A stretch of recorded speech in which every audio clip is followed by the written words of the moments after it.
whatever conditions that medical practices put in place, even though hospice care or palliative care is supposed to be holistic. So that means you wouldn't just talk about the physical and the emotional and familial and that type of thing, but you talk about the spiritual. But I was limited, as someone wanted to talk about the spiritual, to where they just said, well, you have to refer them to one of the ministers of their faith.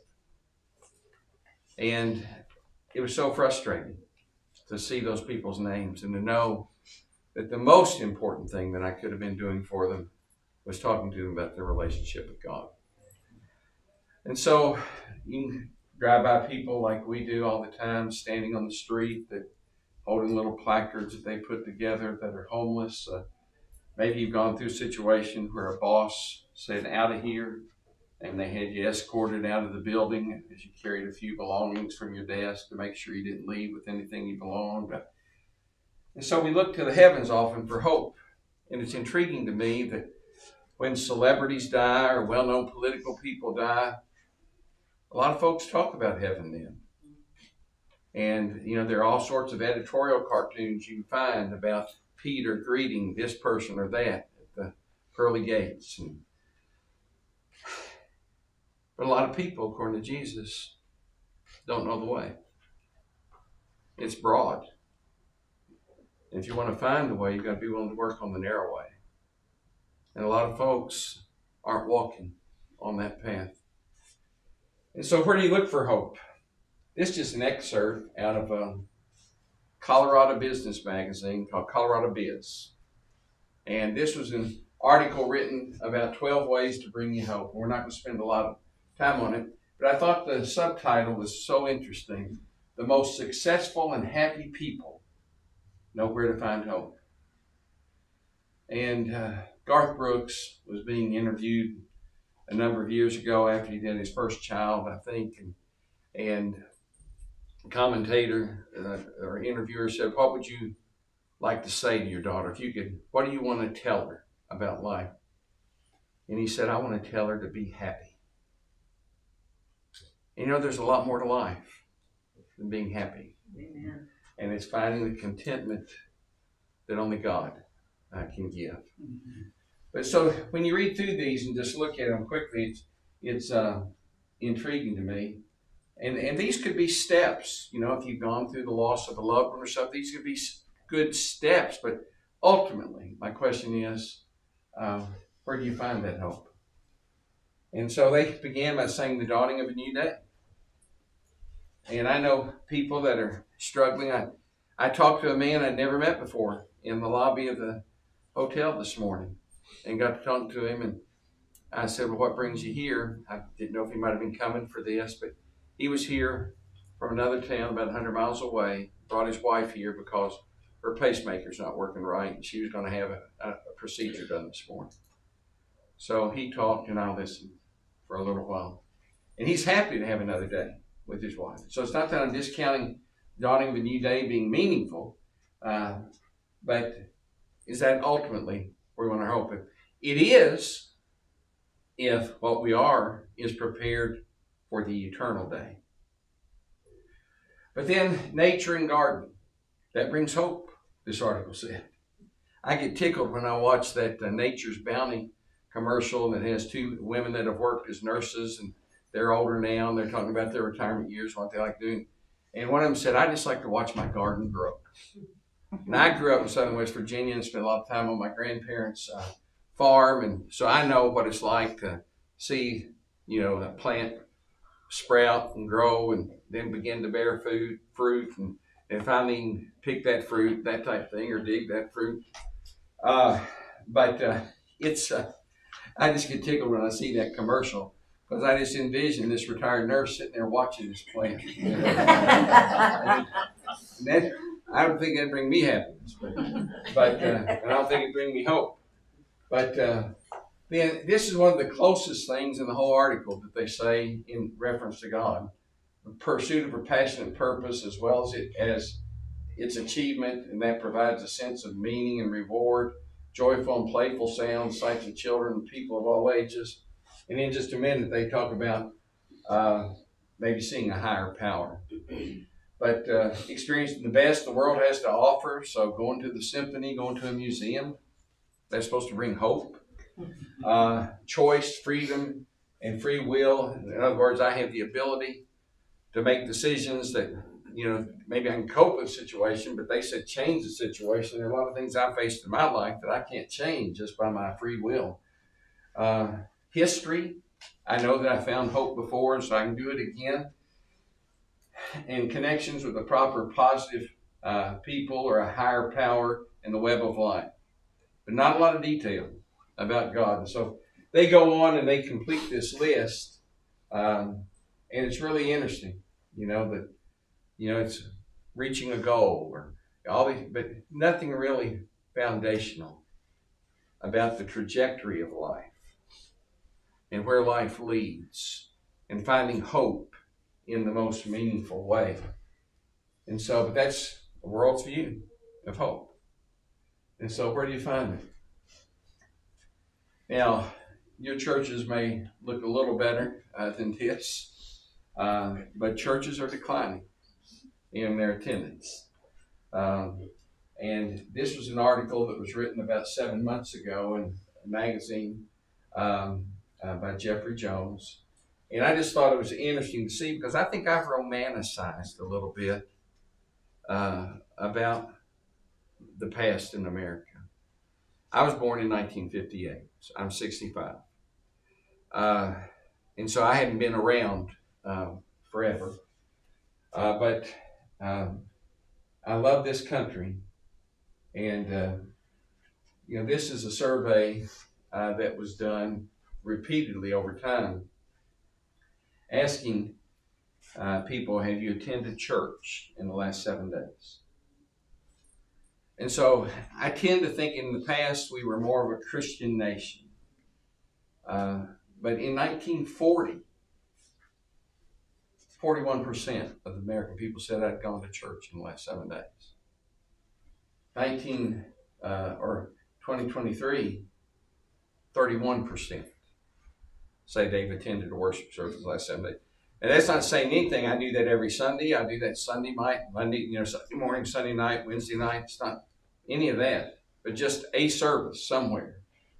And then when they got to breaking some of this down, 26% had actually gone to a service. And 5% had watched some sort of service or program on TV. And when I grew up in a little town of Oak Hill, West Virginia, going to elementary school and making new friends, and, a lot of those friends, they went to church. But I would have thought, 75, 80% of them, but you read something like this and, that's just going to church one Sunday within the last 7 days, I don't know what the percentage was now when I look back at this little town of Oak Hill, West Virginia. But things have changed. And so it's really interesting to see. So if you open your Bible to Acts chapter 17 for a minute, we're going to just look at a passage that I think can maybe bring an idea forward to us that's a close comparison to what we're facing. And maybe some of you are like us, you have children, you have grandchildren, you think a whole lot more about what they're facing in the future. You go down about halfway through the chapter, and it tells you, may have a subheading after verse 15, and it says that Paul's in Athens. And so Paul's waiting for others to join him in Athens, and his spirit, it says, was provoked within him as he saw the city was full of idols. And so Paul's been selected by the Lord to be the apostle of the Gentiles. He's been trained as a young man with the best training available for a young Jewish lad. And he had all of that, and that he had a trajectory that he was going to follow in his life, that he could see himself one day being a part of the Sanhedrin, and he was going to be in that role. And then he meets Jesus on the road to Damascus as he's going there to persecute Christians, persecute the way. And in that meeting with Jesus, his heart is turned to believing in Jesus and denying that he was the Messiah, instead of denying that he was the Messiah. And he is very focused now as he's traveling from place to place to proclaim the word about Jesus. And he does it by using Old Testament scripture. He'll go into the synagogue and he'll open a roll and read, perhaps, if he's allowed to do that, and he'll start bringing them forward to Christ.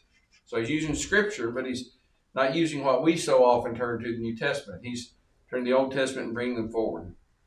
And so he's gone to the synagogue, like his habit was, and he reasoned, it says in verse 17, in the synagogue with the Jews and devout persons in the marketplace every day with those who happened to be there.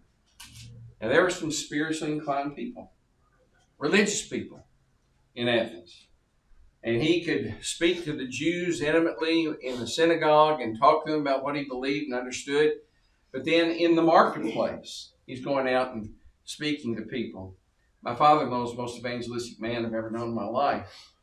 And he would speak to people in the marketplace. I pulled into a gas station one time to get gas, place where I'd always gone.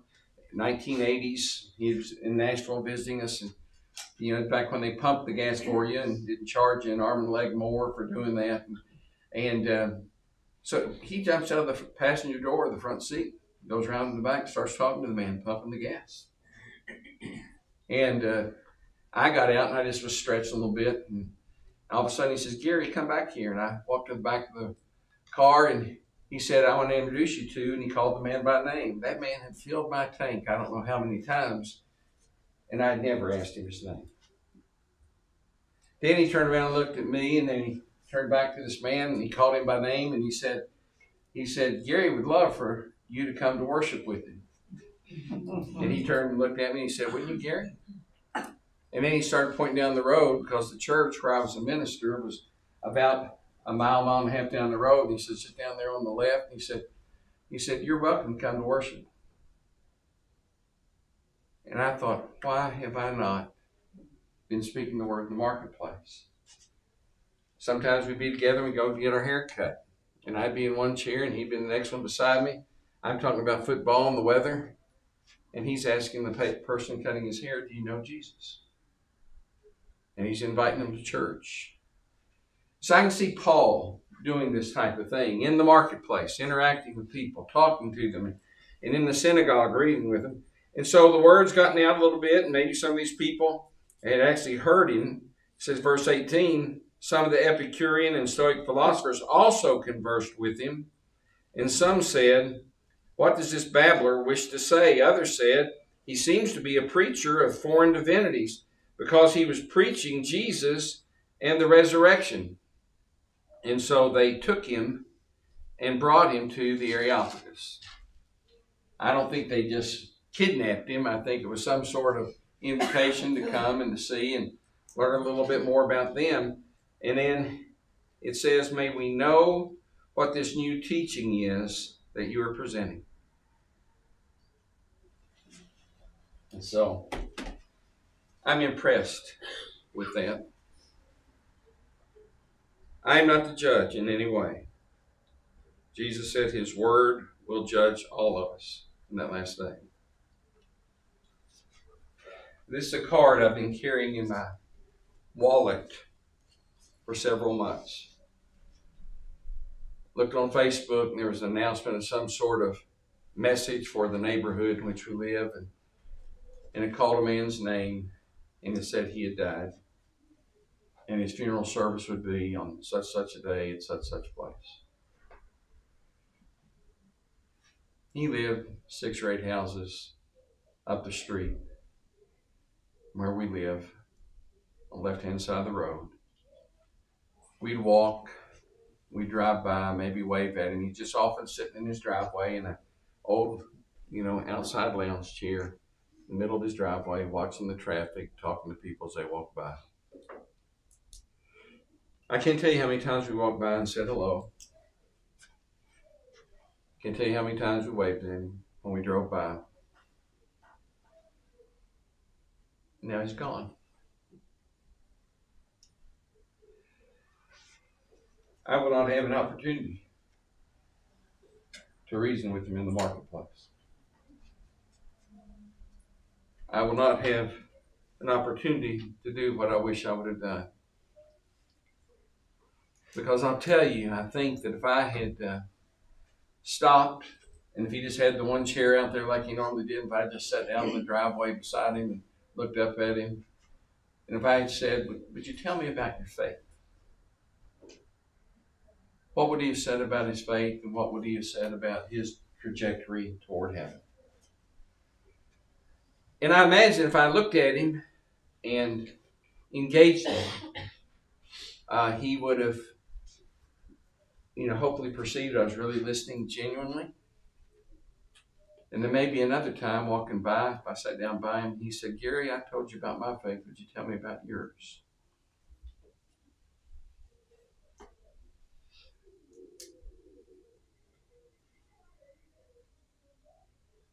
But I didn't ask. So Paul was asked, come tell us about your faith, about this foreign religion, about this resurrection you're proclaiming. And he went to the Areopagus. The truth is, if you read this passage about Paul and the Areopagus, you can read this in a few minutes.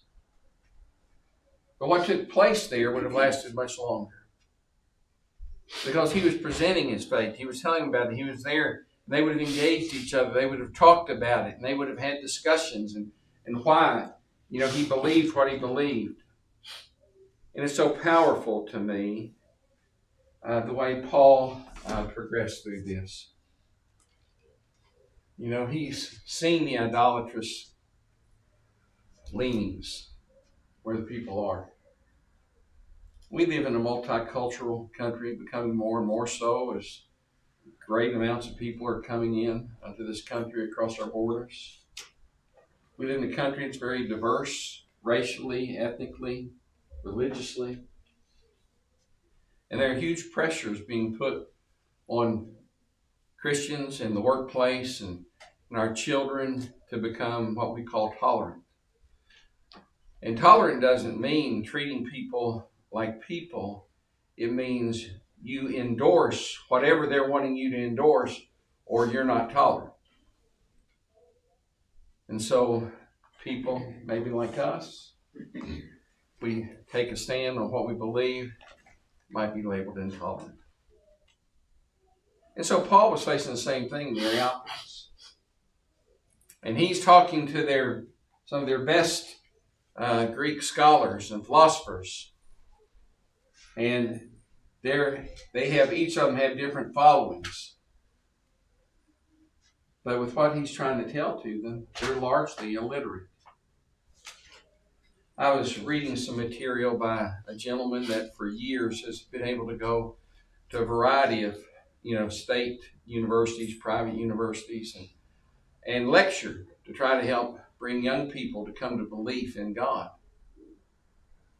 And he said it's amazing at this point in his life that if he goes and does that most of those people don't even know that the Bible has 2 testaments. They would not be able to tell you there are 66 books in the Bible. They would not be able to tell you maybe the names of the 4 Gospels. And we're surrounded by people like that. I want to look at my neighbors. I want to look at the people in the grocery store. I want to look at the bank teller. I want to look at the cashiers where we shop and think, well, they've already have a grasp on so much of this. I just need to find out where they are and start where they are and bring them to Jesus. But the truth is, when we talk about truth, people respond. They'll maybe say, well, that's your truth. I have my truth. We talk about faith. They don't understand what it is because their faith is not in a higher power. Their faith is not in God. Or it's very limited. Talk about hope. And they maybe fit into those 12 categories of that article that I just blipped through. And they would think, well, I'm going to find hope by spending my time doing this. I'm going to go work as a volunteer for this organization. Or I'm going to, really get in great shape. I'm going to set a goal and I'm going to reach it. And I'm going to find hope in life. had a man tell me one time when I said, why do you get up after your kids go to school, and why do you work so late where you get home they're already in bed? And he told me, he said, I want to leave my children a legacy. What was the legacy going to be? Work hard, you can have a good title, you make good money. What about real hope? And so Paul wants them to have a correct worldview. And so he wants to tell them at the Areopagus about this unknown God. They were so concerned about it. Lord willing, my wife and I are going to leave on February 14th to go on a mission trip to India. She was there 5 weeks as a 13-year-old. I've never been. And we're going with a man who's made 40-some mission trips over there. And chancellor of a Bible college. And we're going to go over there, and they suggest in writing, you start reading about it, that the Hindus might have up to 100 or 1,000,000 different gods. So they just pick the right one, for whatever's going on in their life. And I need to pray to this God or that God, to get an answer and to get help or guidance or resolution to whatever the issue is. This is a Gallup poll. And this one I say maybe I over-romanticize what I thought in my childhood Christian nation. We've gone 2001, 2003. We have gone, based on the surveys done in the last few years, compared to 2001, from 90% of people in America saying they believe in God. That doesn't mean they acknowledge Him as their God or they're trying to serve Him. Down to 74%. How many believed in heaven? It's gone down last 23 years from 83% to 67%. How many believed in hell? It's part of this slide. It'd be hard for you to read, but it's gone down to about 59%. And so we assume sometimes we're beginning with these people. We're asking them to think about heaven. We're beginning with them thinking that we just need to, where they believe in God and they believe in heaven, they maybe don't. And so it's you just imagine the realities in which we find ourselves living, and then when you think about trying to evangelize what's going on. So Paul runs into these philosophers, the Epicureans. They were a philosophic group that emphasized living an undisturbed life. That's where you're going to find meaning. Finding peace in this life. And so, maybe remind you of that song I referenced earlier. The Stoics had a little bit more practical thing to say. They believed that we all have this high sense of duty, that we want to find some sort of comfort in life. We've got to fulfill these duties, and we've got to be good citizens. But it didn't take them to the point of believing in a personal God. And these are the people that are asking Paul, come tell us. And what Paul does, he says, I want to tell you about this unknown God because there is a real God, and I want to tell you His story. I loved what a professor of mine said years ago. When you think about the world, they said, don't think about history, but think about His story. And that's what Paul was wanting to do with them. And that's what he reasoned with them about on that day. And he had priorities as he was working with them. He wanted to evangelize. I read something the other day, and he said, you're not a body that has a soul, but he said, rather, you are a soul that happens to have a body. Yes. And we need to look at people, and we need to see that they are souls. And they have a trajectory, whether they realize it or not. That TV commercial you hear, are you going to heaven or not? I assume you see that on your TVs like we do in Nashville, and then they invite them to a website, because it says, you can know. And of course, the Bible says you can know. 1 John 5:13. I'm writing this to you so that you can know that you're saved, that you have hope. Paul reasons in 1 Corinthians 15. And so he wants to tell them about unknown God, and he speaks to them at length. And he's going to begin by trying to establish what we'll often have to do in today's world. beginning with the idea of creation. How did that happen? And taking them all the way back. And we may not have a midpoint at which we can meet them. We may need to go all the way back and bring them forward to Christ. And then we're going to have to realize and try to teach to them that they need to understand that they were created by God, and spiritually that they're totally dependent on God. And then he starts addressing their worldview. And he's going to tell them with all of this that God is the center of the universe. And he's going to seek to explain what the cross was, who Jesus was, what he did on that cross to bless us. And so we live in a world where a lot of people just think the world goes round and around. A lot of people believe in India where we're going in the reincarnation. And it's just a cycle that just happens. And it goes and goes and goes. But the truth is, all of us are headed somewhere. And Jesus says there are two roads. One that leads to salvation and one that leads to destruction. And so a lot of people we talk to may not become followers of Jesus.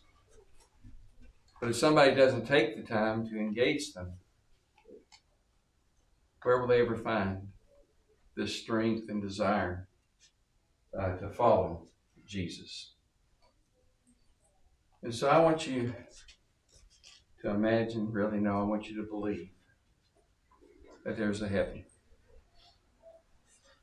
And I am not going to read the words of another person's song. I don't want to do anything to violate copyright. But I want you to think of it this way. Imagine, no, believe that there's a heaven. It's better if you try to believe that there really is a hell below us. And above us, so much more than sky. Now imagine all the people you know. And you maybe think of them, see their face, think of who they are, how they're living. And you imagine all those people, and all they're trying to do is just get through today. But what they really need, the deepest part of their hearts, is to listen to someone present the Bible. Maybe they're looking for you to tell them. And this is what you're going to say. Imagine, instead of that there are no countries, imagine that there is a country. And it's really not difficult to do. Jesus said, I'm going there to prepare a place for you. And so we have everything to live and die for, because he's gone there to prepare a place for us. So I want you to begin to imagine all the people that are waiting for you to say. And you may say that I'm a dreamer. And what I would respond to you is, no, there are others. There's not just one. And we need to join together to tell other people about God's Son. Imagine all your blessings that God has given you.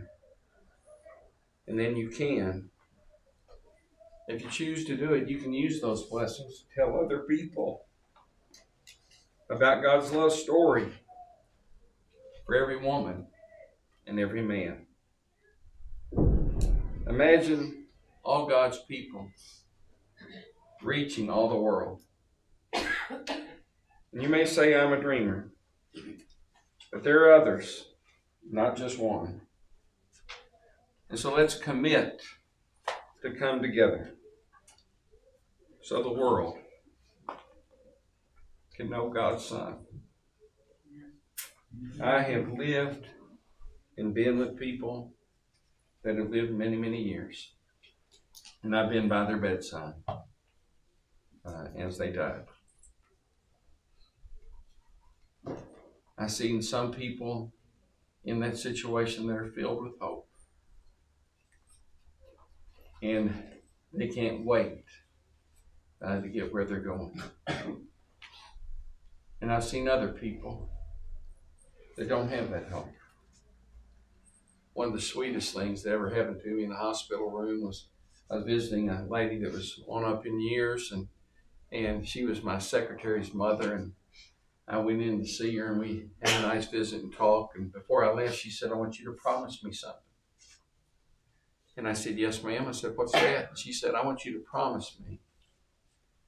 And she was probably 30, 40 years older than me. She said, "I want you to promise me that when I get to heaven, that you'll be waiting there for me to greet me." And I smiled and looked at her, and I said, I called her by name. I said, "Are you telling me you want me to go first?" And she laughed, and we laughed. But that was a sweet moment.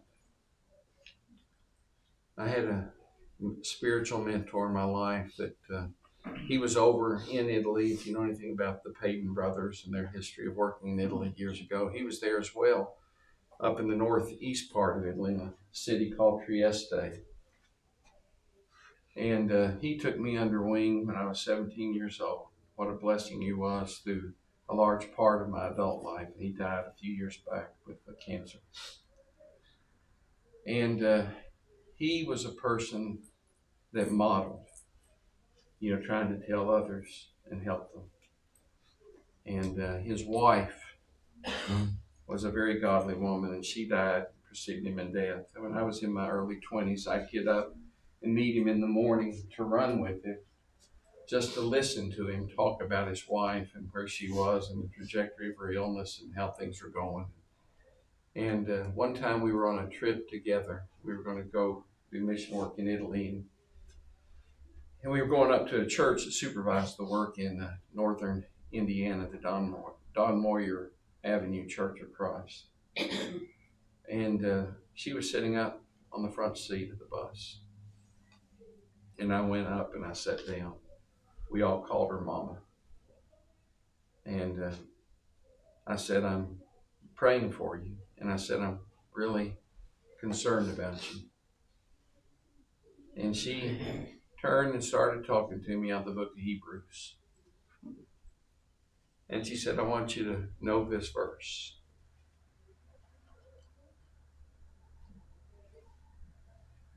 And it's such a powerful verse. "Here we have no continuing city, but we seek for that city that is to come."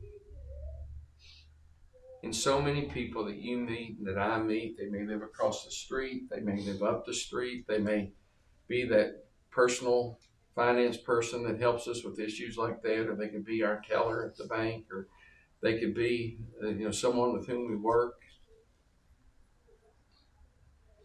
And they may not know the verse. No continuing city here. Sometime we're going to face that reality more straight on than maybe we've had to yet. But we seek for the city that is to come. So may you choose with all your heart, please, to believe in heaven. And because of that, let it guide your path. And God says He'll be with you all the way. Thank you for coming. And I appreciate you being here. And I don't know what time this is supposed to end. I think the next class session, does it start at 11 or does it start at 10? Break starts at 10:45. So. All right, so we've got a few minutes. What kind of questions or comments might you have? Can you make the lyrics available for us to take a picture of your rewording the next one? Sure, I can. Yes, sir. It's right up here. I'll just leave it on the table, and you can do that. Yes, sir. Yes, ma'am. I was taught growing up to live in a heaven-focused world, and I also try to instill that in the young ladies that I work with. And because of having that mindset, a couple of years ago, we were leaving Nicaragua from Mission Par Cristo. Yes. And Donna Baker was telling me, we were saying our farewells, and she said, "Well, I'll see you at the wedding." And I thought, I was like, that was the coolest farewell I have ever heard. Yeah. She said, if I don't see you before, I'll see you at the wedding. Yeah. And I thought she meant, when Jesus comes to get his bride, but we were actually going to be at a wedding. And so now I love to, whenever I'm leaving my brothers and sisters, I love to say, "Well, I'll see you at the wedding," because it catches them off guard. And so, and then that's, or you could say to somebody, "Will I see you at the wedding?" Yeah. And so that's something that I've just kind of grasped and held on to. Yeah. So. Well, I appreciate you saying that, because what an encouragement to remind someone. I had a friend call me one day at the church office, and when I picked up the phone, I said, "Hello, this is Gary Dodd," and he just didn't say who it was, anything. And he just said, "How's your spiritual walk with God?" And at first I felt a little uncomfortable, but what a more appropriate thing to say. When it talks in Hebrews 10, 24, 25 about not forsaking the assembling of ourselves together, but it says encouraging, because when you're there, you encourage each other all the more until he comes, until he appears that second time. And I had a friend that was preaching one time. He said, "I'm going to give you my own translation of this verse." And he said, what the Hebrews author is trying to say is, it's up to us to bug the goodness out of each other. And you think about that. I need encouragement. A man called me the other day from southern Alabama, and we got to talking about different scriptures, and all at the end, I just called him by name, and I said, "I want to thank you for being a spiritual encouragement to me." And it was such an encouraging call. And it was just wonderful. And I believe all of us need that type of encouragement, that reminder that we're headed somewhere else. My father-in-law, that I told you, is the most evangelistic man I've ever known. He would get in behind the pulpit on a Sunday morning where he's an elder, and he'd be making the kind of opening, maybe it's supposed to be the announcement, but he was just an exhorter. And he might get up and just say right at the beginning, "We are one Lord's day closer to heaven than we've ever been." And I love that, to think, we're one Lord's day closer to that. And when we get to that wedding, it made me think of Perry Henniger, who preached for a church in Clarksburg, West Virginia for decades.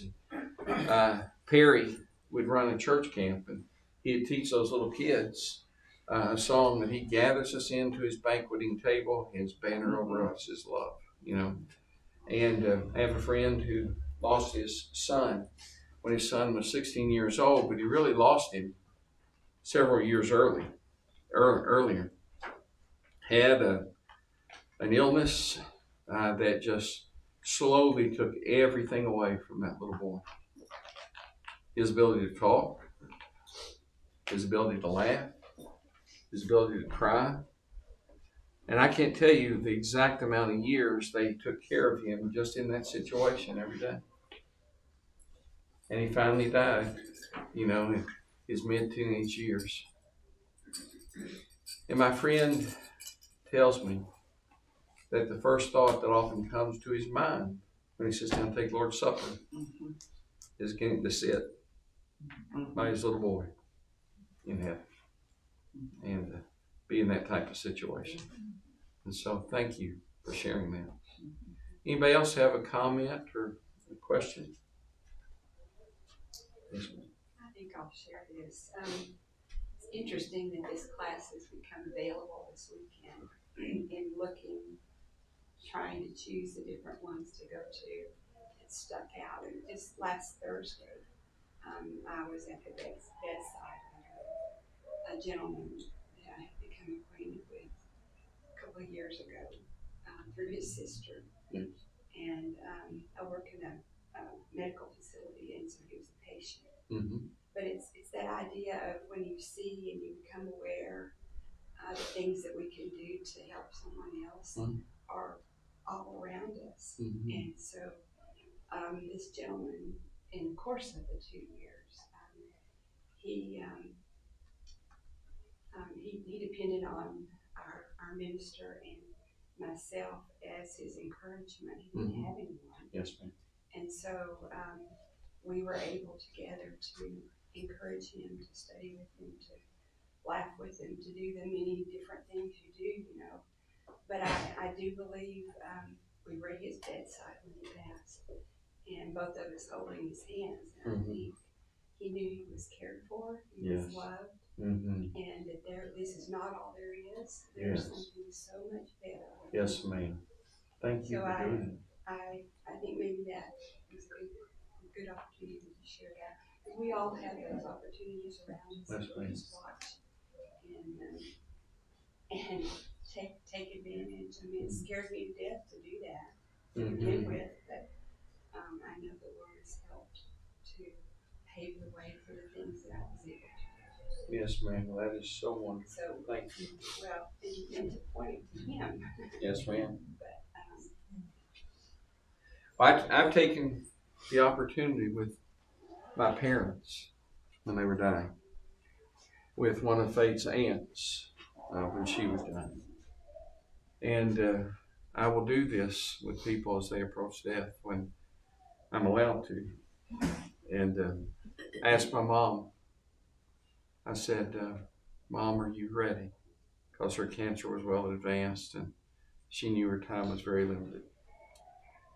And she told me, she said, Gary, before you came up, she said, I was sitting on the couch reading my Bible the other day. And she said, I just had such a spirit of peace just overwhelm me.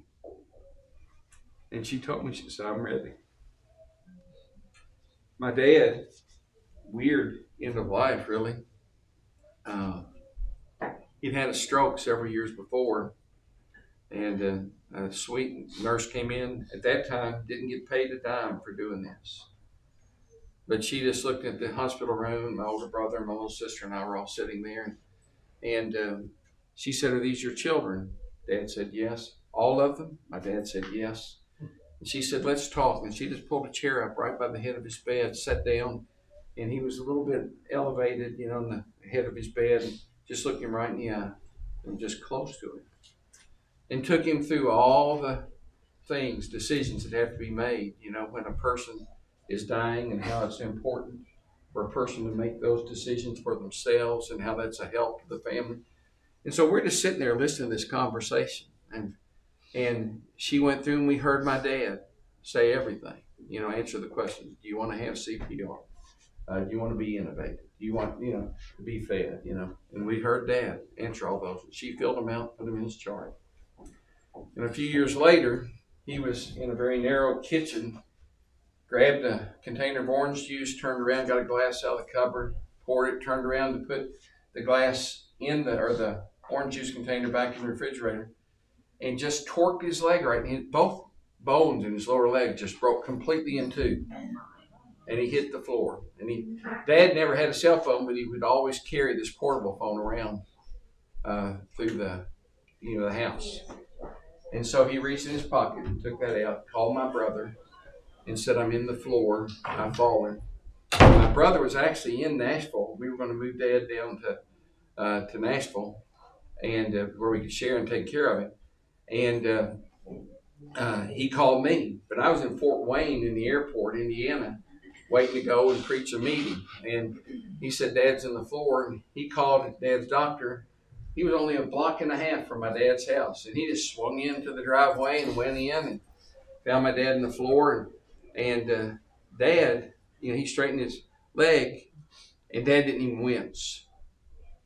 And after the doctor came out of doing surgery and saying we can't really do anything to help him, Dad looked at us and just said, put my plan in place. And within just 7 or 8 days, he was gone. And on Tuesday afternoon, before he died on Thursday, my brother and little sister went to the local funeral home. And I stayed behind. And if this was my dad's bed, I was standing on the left side of his bed and looked him in the eye. And I had an opportunity to talk. And my dad looked up at me and he said, I'm ready to go home. And I said, Dad, you talking about the house? I said, we're only a couple miles away. I said, this is probably the best place for you to be. And he looked up at me and he smiled and he said, you know exactly what I mean. I'm ready to go home. And he talked to me about how much he missed my mom, who had died in 1991, 17 years before this. And he said, I'm ready to be with your mom. I want to see her. I'm ready to go home. So I had an opportunity to tell my dad privately that I was going to miss him immensely. But I said, Dad, I promise you, we will honor your wishes. And a little over 2 days later, he had a very peaceful passing. So let me end, and that way maybe if you need to get a cup of coffee or something before you go to the next class. Let me end by saying, I want you to be ready to go home. And I can't think of anything better of when that time comes, or even when you put your head on your pillow to sleep tonight. And you may live another 30 years. But isn't it wonderful to know what God has done, that you are saved, and that you're ready to go home. Absolutely. If He calls you. Thank y'all for coming. Thank you. It's been a pleasure. Yes. Where you live? Arkansas. What part? Northwest, Dover, just right between, Russellville and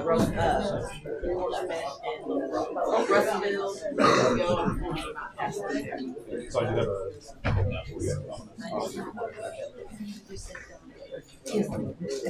No wonder. I thought, man, that's something hefty. Excuse me, you made you? I'm with. This one's no, ma'am. She lives in Arkansas and Nicaragua. All right, I heard you say North Star. Yes, ma'am. Ish. I mean, we're barely there. Dover, it's just north of 40 on Russell. It's just north of Russell.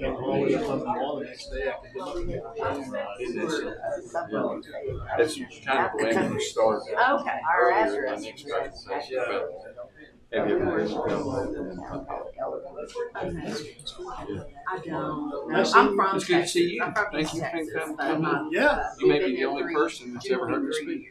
From Sunset Valley. Really? Well, Bob Turner. We did invent one together. Well, I gotta go introduce him, so. Y'all must Yes, be sir. sisters. Good. Yes, sir. You Okay. Are you really good at it?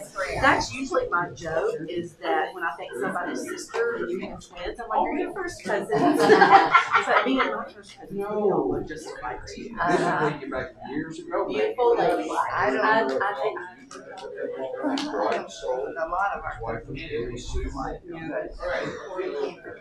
a family are, my dad and my Right. mom. I can't remember.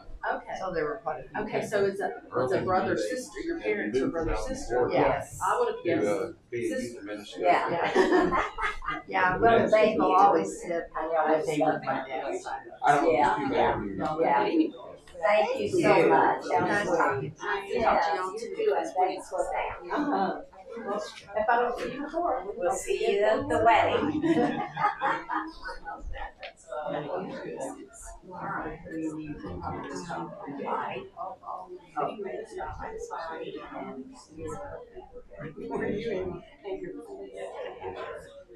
I'm not a trained person to do those things.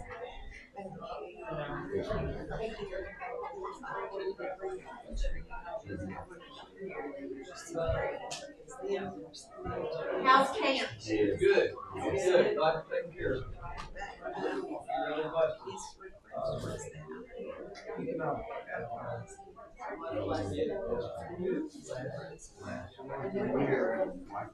early one morning, this soul was struggling. I got up early and I drove northeast of Nashville. Yeah, northeast of Nashville. It's a little bit of Portland.